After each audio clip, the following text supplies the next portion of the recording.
Hey folks, making this video to highlight this beautiful Tascam BR-20.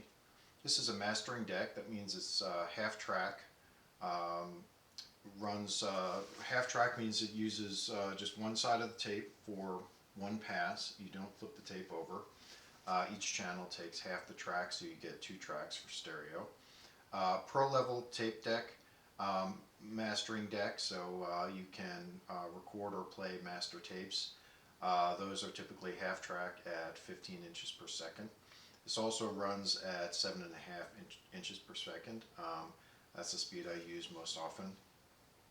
This deck was made in 1992, so all of these units are relatively new for a reel-to-reel. It was introduced in 1990, and this one's just a little bit newer than that. Calling this one near mint in terms of condition, a few things to highlight. One is there are no rub marks on the deck from the wheels. There's often a lot of cut marks here. This has one small cut mark from splicing of tape, pretty minor. The head cover is intact. The tabs are unbroken, and it's very clean and unscratched. I'd say the only thing holding this back from being really almost perfect is there's some rub marks in the paint right here. It looks like someone had tried to take off a label a little bit carelessly. Additionally, this one has been fully restored. By that I mean a couple things. One is all the mechanical components have been taken care of, which means removed, cleaned, lubricated, adjusted as necessary, and then reinstalled. So there's assemblies inside the deck. If you got inside of this deck, it's very clearly a pro-level deck. All the electronics as well as the mechanicals are all sub-assemblies that can be removed. So there's assembly for each brake, assembly for the pinch roller, assembly for the head tape lifter in the head, and then assembly for this tape transport section, and another assembly here. So everything was cleaned, removed, cleaned, as I mentioned, lubricated as necessary, and then reinstalled. Also a new belt for the capstan motor, and new rubber feet as well. It does retain the original feet. They're mounted in the back, so you can lay this on its back. These rubber feet are a bit chunkier, a little safer and nicer to use than the original kind of hard plastic feet. In addition, this pinch roller has been replaced as a guy who sells them out of Italy does a really nice job rebuilding those, just as the original ones with the chamfer on the edge. So I like those and have replaced this one. In addition, the tape path has been fully calibrated, so several things there. The brake tension, as well as the tape tension. Just highlight one thing while we're talking here. This is the tool used to set tape tension. Tensilometer, and it looks like that. I got this one new old stock. If you find a nice one, they're typically calibrated for video, so you recalibrate them for the proper tape, or essentially recalibrate it to the tape that you're going to be using on your deck, which in this case is quarter inch tape. So everything to do with the tape path is done. Let me just flip through my notes a little bit. Like we said, the torque, pinch roller pressure, the tape tension in play, as well as in looks like fast forward here. Okay. And just a note there, so once you get all the tape calibrations done, you put on a speed tape. So one of these is a speed tape, the other one's a frequency response tape. Then you get the speed correct, and then you can measure wound flutter. This one came in at 0.08%, which is just below spec at 0.09%. The fast wind was also set, so the wind speed 4.1 is the adjustment you do, and that means it's working at its correct high speed. Alright, so with that you move on to the audio calibration, which is a number of things there. setting the level as well as the VU meters. Um, and then you get into the azimuth and the tape heads, which is the phase, the angle for making sure they're at the correct phase. And from there you get into the frequency response. First, playback, and again, one of these tapes is a frequency response tape. And playback has been set, calibrated fully at 7.5 inches per second, as well as 15 inches per second. So you will get excellent response playing master tapes, or if you choose to play other tapes. Now, one note, this is not a quarter track machine. You don't flip the tape over, you don't get another side. So pre-recorded tapes, such as this, you can't play pre-recorded tapes. Probably not a reason that you'd want to. They're typically pretty poor quality. You can, like I said, play master tapes, but not just ordinary consumer pre-recorded tapes. You'll hear the forward as well as the reverse side both at the same time. It's not going to work out for you. So again, full calibration of frequency response, and then you work into the record response, where you set your bias as well as then your frequency response for record.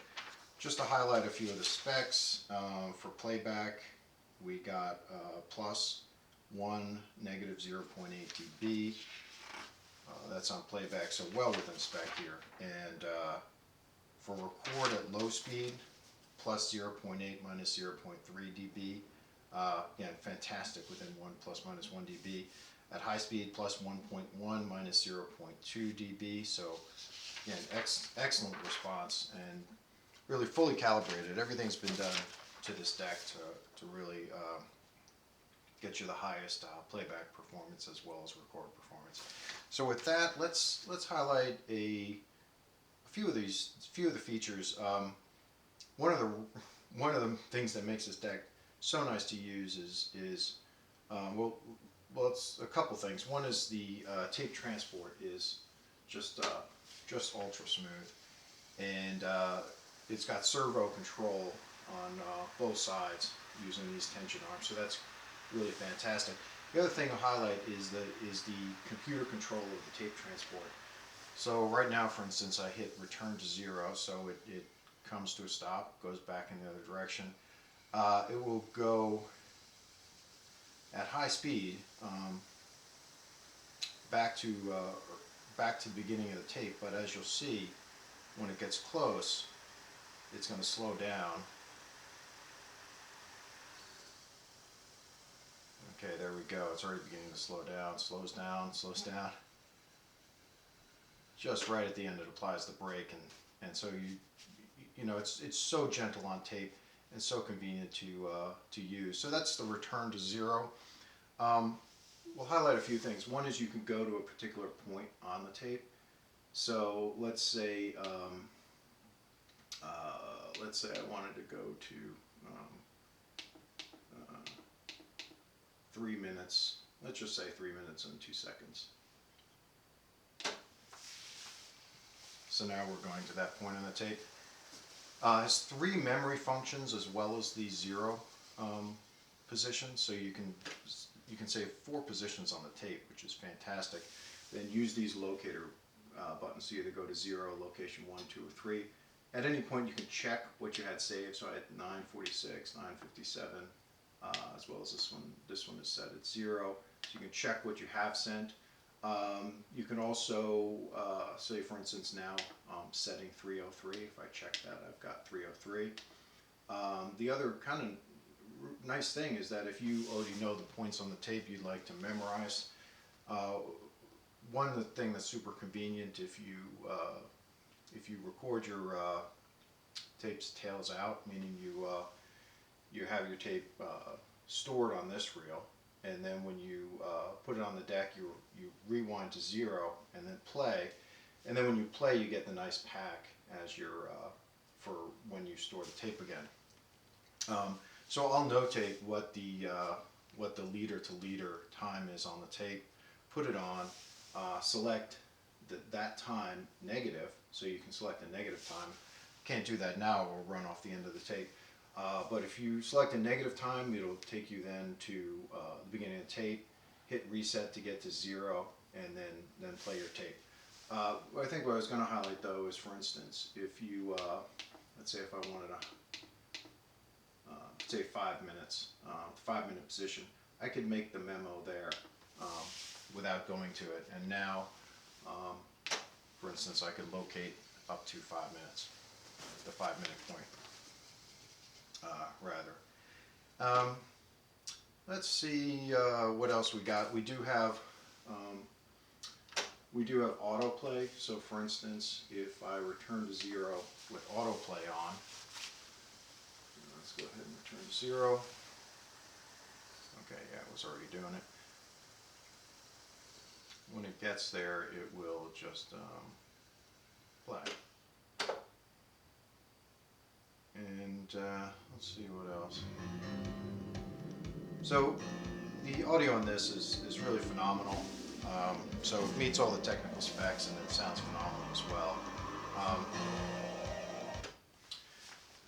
Now, we really don't have the intent now to highlight the audio performance because I'm just recording from the camera speaker. So sorry for that. Let's do repeat. So say you can hit the repeat button, pick your 2 points on the tape.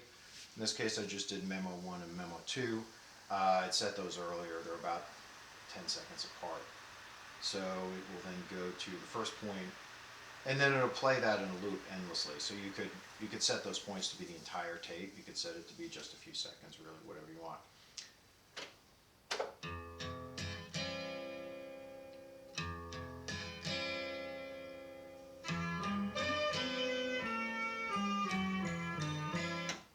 All right, so now it's going to repeat. And oh, so I just remembered something else I really like to highlight here. So let's stop. Let's take the repeat off. That's edit mode. So in edit mode, you basically can scan the tape in either direction. If you hold this down, you're scanning the tape. If you hold it down with edit, you're scanning it even slower. Hope you can hear me. The other super nice thing is just turn the wheels by hand in either direction, on either side. This is pretty cool. So really only your really nice pro level decks do that. So you could just, it's great for just anyway. Other than being cool, it makes it real convenient to use the edit feature. I think the final feature I'll show before we'll do a little demo of record is spool mode. So if hit spool, and then let's rewind our tape. Rewinds at a slower speed, so it gives a nicer pack for storage. So you see now, instead of rewinding at super speed, it's going much slower. It's set to be at a third of the normal speed, so that's been adjusted and calibrated as well to what it's supposed to be. Let's go to 0, and let's do a little record demo. I know we're getting a little long here, but this is so much to say about this deck, and I'm really just, well, let's just say scratching the surface, but there's certainly more that you can do with this. Let's get an input.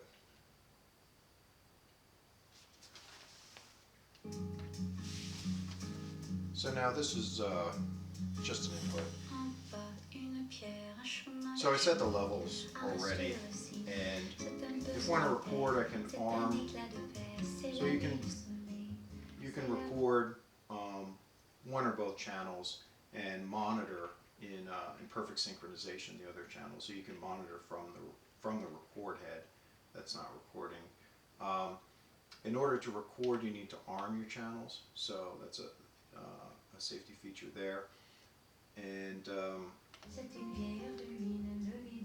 let's stay on the tape, and I'll back up on this track. Record, play.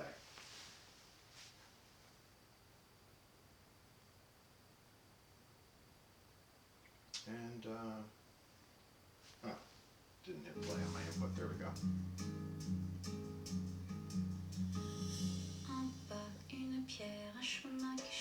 So this is, the other thing I didn't mention, this is calibrated for this tape, SM900. Really high quality tape. The better quality tape you use, the better quality recording. You get really great dynamics as well as really low noise. This is calibrated so tight that if you use other tapes such as SM911, ATR, MDS36, those tapes will also be well within spec. Also checked Maxell, some of the older tapes. The XL1, that one was within spec as well. So you can really use a wide variety of tapes for playback as well as record. Let's if you go to the input, input reproduce.